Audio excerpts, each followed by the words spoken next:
喺呢個短片裏面，我哋會講一個好重要嘅問題，可能你哋已經發現咗㗎喇，就係 Carol 係轉唔到油㗎。咁我哋就一齊睇返呢個 Build a Tower 呢個程式啦。喺呢個程式入邊呢，你就想 Carol 去用呢3個網球砌成一個塔，咁但係最後呢，佢就變咗望住東面，就變成好似而家幅圖咁啦。而你呢，就應該想佢擰返轉去右面啦。於是乎，你就應該會想寫一個指令，就係 turn right 開括號閂括號分號，等佢轉返去右邊。但係呢個時候你就發現佢係轉唔到去右邊㗎。然後呢，你就可能會見到一個錯誤嘅信息啦，因為 Carol 並唔認識呢個指令。然後你就只能夠轉咗、轉咗、再轉咗嚟到去做到呢個轉右嘅效果。但係我相信大家都好想直接講 turn right 轉右啦，因為呢個係你真係想做到嘅嘢嚟㗎嘛。咁可以點做呢？就用 function 啦。function 呢係一個方法去教 Carol 一啲新嘅字，一啲新嘅指令。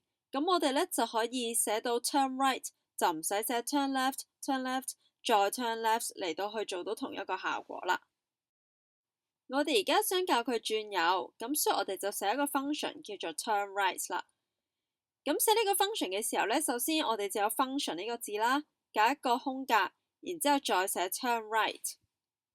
咁呢個就係個 function 名啦，然之後開括號閂括號，然之後再開大括號，然後呢就係3個 turn left 啦。咁即係話呢，佢係需要做3次 turn left 啦，咁先可以 turn 到 right 啦。咁然之後呢，就閂返個大括號。好啦，我哋就再仔細睇下啦。呢個 turn right 呢，就係個 function 嘅名。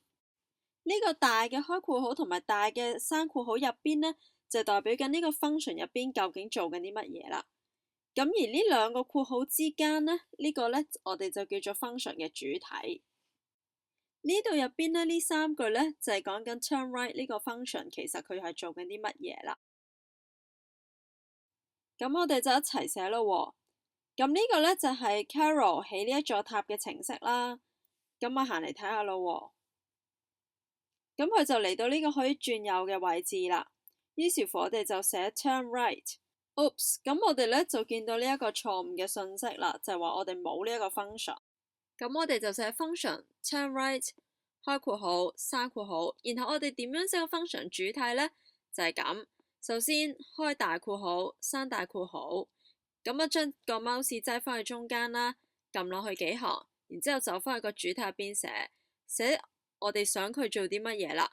咁於是乎呢，我哋就想佢 turn left 轉左，再 turn left， 再 turn left。喺呢度就教咗 Carol 點樣去 turn right 啦。好，咁我哋而家就試下重設，再 run 一次啦。咁就見到佢上到去轉到右啦。Carol 而家就學識咗轉右啦。